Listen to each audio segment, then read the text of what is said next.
हिंदू को बलात्कार करने का राइट है मुसलमानों को, इन बातों को लेकर तिरंगा कैसे घुमाया गया जम्मू कश्मीर में उस बात को दबाने के लिए, यह शब्द कैसे निकले। और सेंगर का बलात्कार जो हुआ था ये हिंदू ही थे, या जितने लोग बलात्कार के घटना उत्तर प्रदेश में हुई वो कोई मुसलमान नहीं था, हिंदू के हिंदू से हुआ था। वहाँ भी इन लोगों ने जिस तरीके से बात को रखी, कोई एक घटना बीजेपी के साथ जुड़ी हुई नहीं है। निर्भया का सिंगापुर से आना, अब मनमोहन सिंह जी और सोनिया गांधी जी का एयरपोर्ट से लेके देश सड़कों पर उतर के रोना और लड़ना, और 4 महीनों से गोल्ड मेडलिस्ट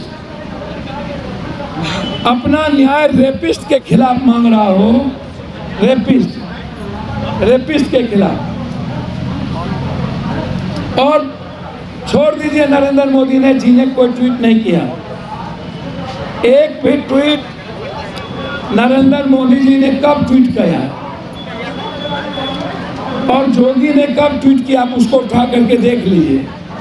हिंदुस्तान के लगभग पार्टी के नेता, जब हम गए जंतर मंतर पे तब जाकर आपको आश्चर्य होगा, पार्टियों के नेताओं ने उसके पहले जाट और गुज्जर, जाट हमारी बेटी गोल्ड मेडलिस्ट जो भारत का सम्मान दुनिया में वर्ल्ड में जो सम्मानित किया, और जिस गोल्ड मेडल के आधार पर भारत को गर्व होता हो और हमारी आधी आबादी पर गर्व करता हो दुनिया, आश्चर्य होगा एक भी पार्टी हिंदुस्तान में आधी आबादी की वोट तो लेती है, लेकिन सिवाय पहलवान के कुछ पार्टियां जाकर के जंतर मंतर पर स्पीच तो दे दी, लेकिन कहीं भी किसी प्रदेश में जन अधिकार पार्टी को छोड़ के महिला पहलवान गोल्ड मेडलिस्ट पहलवानों के पक्ष में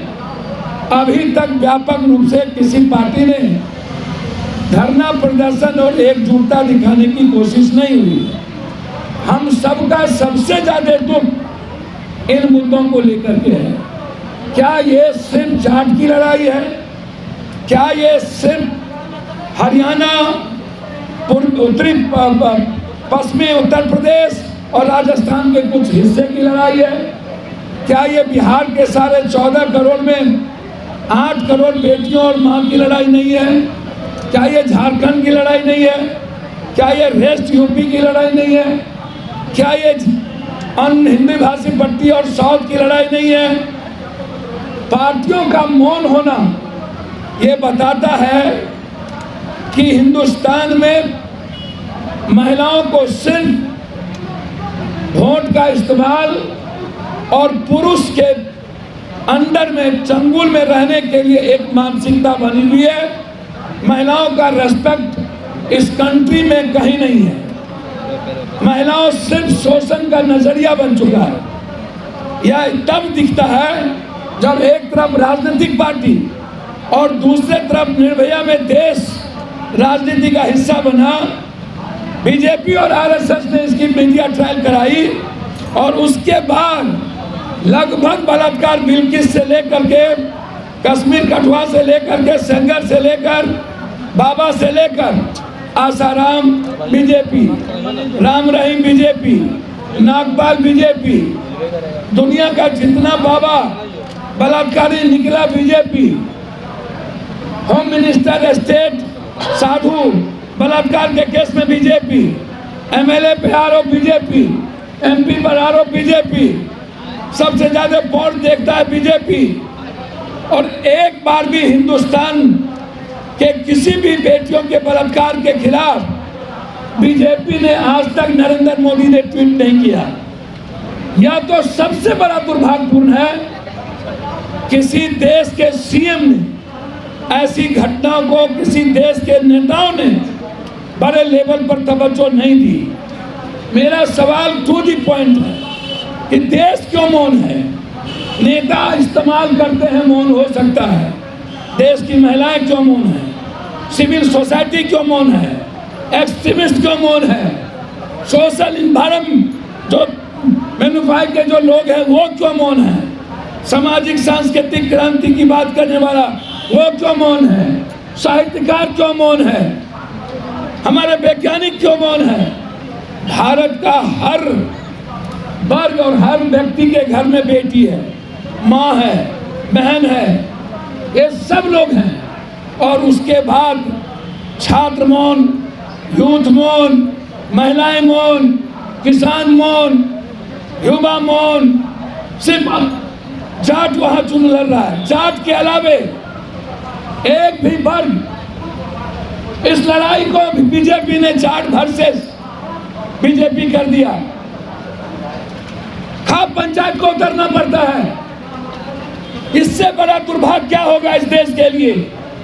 पहली बार जन अधिकार पार्टी और हमारी सारे नेता और विंग, मैं गर्व करता हूं अपने नेताओं पर, अपने साथियों पर, कि कम से कम उसके भीतर संवेदना को जगी।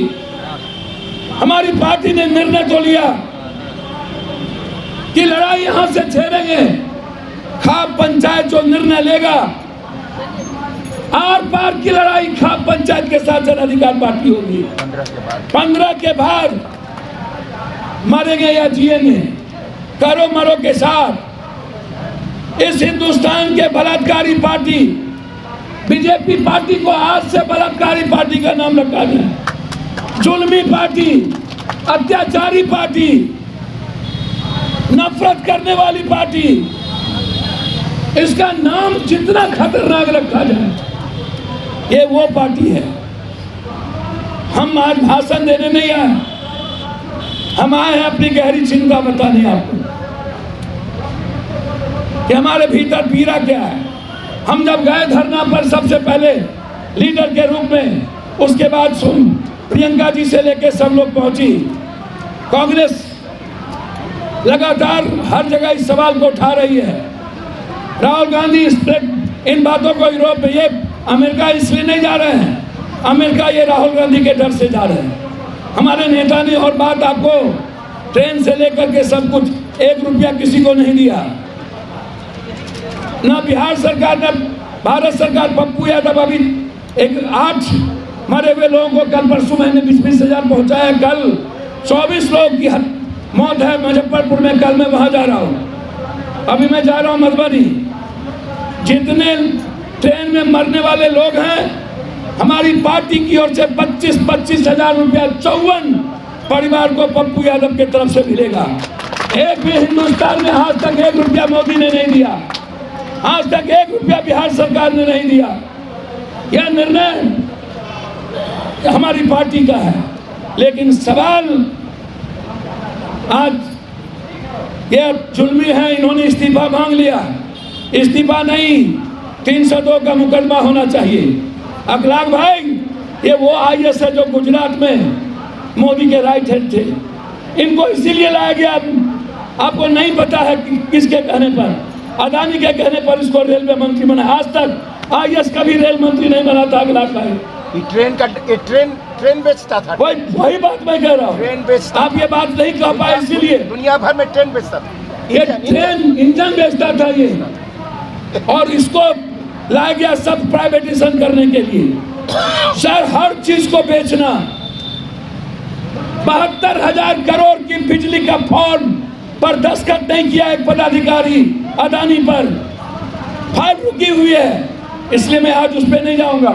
आज मेरा सवाल है ये, देश की आधी आबादी, देश जिससे निर्माण होती है, देश जिस पर गर्व करती है, देश जिस संस्कृति से जीती है। हमारा भगवान है मेरी माँ, हमारा भगवान है मेरी बेटी, हमारा भगवान है मेरी बहनें, हमारा भगवान है हमारी आधी ताकत। हम उसके लिए आज यहाँ बैठे हैं। और मैं आपको वचन देता हूँ, मुझे सबसे ज्यादा चिंता इस देश के 140 करोड़ लोगों पर है।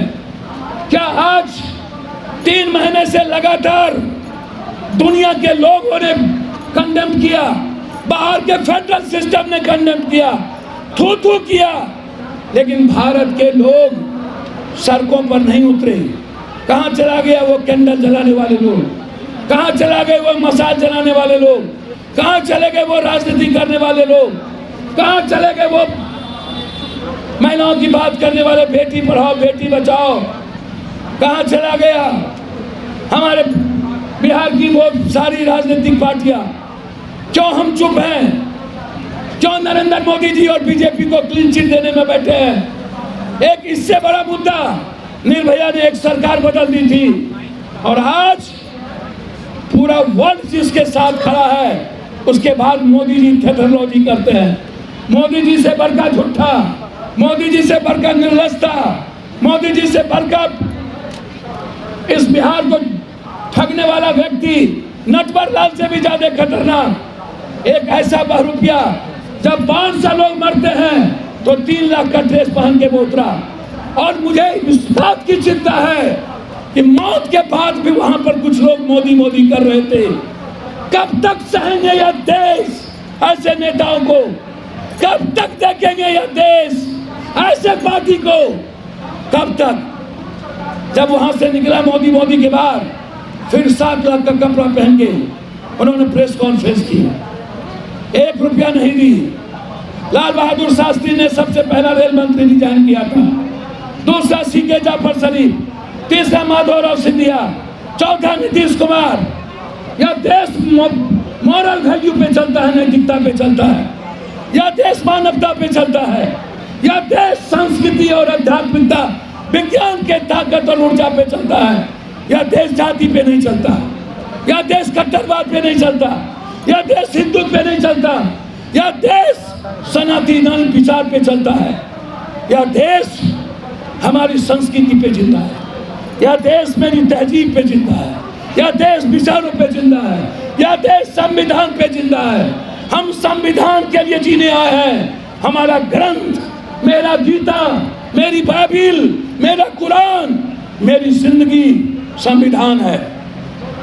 मेरी जिंदगी वाल्मीकि, संत रविदास, कबीर, बुद्ध, नानक, गुरु गोविंद, हमारी जिंदगी रामास्वामी पेरियार, हमारी जिंदगी विवेकानंद, रामकृष्ण परमहंस, हमारी जिंदगी ज्योतिराव फूले से सावित्रीबाई फूले। हम बिस्मिल के लोग हैं, हम पंडित शुक्ला के लोग हैं, हम भगत सिंह के लोग हैं, हम चंद्रशेखर आजाद के लोग हैं, हम सुभाष के लोग हैं, हम महात्मा गांधी के लोग हैं, हम ऐसे के लोग हैं। इसीलिए हम बर्दाश्त नहीं करेंगे। इसीलिए आज महिला विंग, पूरी की पूरी महिला बहनें यहाँ बैठी है, हमारे लीडरशिप यहाँ बैठे हैं। ये सिंबॉलिक था और हमने निर्णय लिया है आज एक आवाज देंगे अपने बेटियों को। 15 के बाद जरूरत पड़ी तो हर बिहार में धरना भी देंगे। महिला विंग के तरफ से हमारी भूख हड़ताल भी हमारी पार्टी करेगी और सारे प्रकोष्ठ साथ में खड़े होंगे। बेटी की लड़ाई अंतिम क्षण तक लड़ेंगे। खाप पंचायत जो निर्णय लेगा हमारी पार्टी उसके साथ खड़ा होगी। जरूरत होगा तो देश बंद करने में साथ होंगे, जरूरत होगा तो अनिश्चितकालीन भूख हड़ताल पर साथ होंगे। जब तक गोल्ड मेडलिस्ट बेटी को न्याय नहीं मिलेगा तब तक जन अधिकार पार्टी चैन से नहीं बैठेगी। इस संकल्प के साथ आज हम लोगों ने एक महाधरना का आयोजन किया है और हम न्याय चाहते हैं। नरेंद्र मोदी जी 15 के पहले आप ब्रजभूषण को से इस्तीफा लीजिए, ब्रजभूषण को निकालिए पार्टी से और जेल में बंद करिए। निपापोती करने का काम मत करिए। और अमेरिका जाने के कारण आप समय जो दिए ये सही नहीं है। यहाँ भी आपने झूठ बोला है। आज तक नरेंद्र मोदी और बीजेपी ऐसी पार्टी है न वो कभी इस्तीफा लेती है न कभी कार्रवाई करती है। कांग्रेस और अन्य पार्टी हमेशा नैतिकता के आधार पर इस्तीफा दिया है। इसीलिए मैं नरेंद्र मोदी जी से कहना चाहूँगा, रेल घटना में आप इस्तीफा दीजिए, एफआईआर लॉन्च कीजिए आप अपने मंत्री पर और ब्रजभूषण सिंह को अविलंब कमर में रस्सा लगाकर। और आप जो आज जात के आधार पर नफरत पैदा कर रहे हैं, जाट गुज्जर, याद रखना नरेंद्र मोदी, यही जाट और गुज्जर आपके लिए अंतिम खिल साबित होगा। जिस किसी ने भी इस देश के लड़ने वाले कौम से लड़ाई लड़ा है, चाहे वो सिख हो, चाहे वो जाट, चाहे दलित, चाहे मुसलमान, ये हमेशा लड़ने वाली कौम रही है, ये याद रखिएगा। और ऐसे लोग के खिलाफ आपकी विचारधारा है।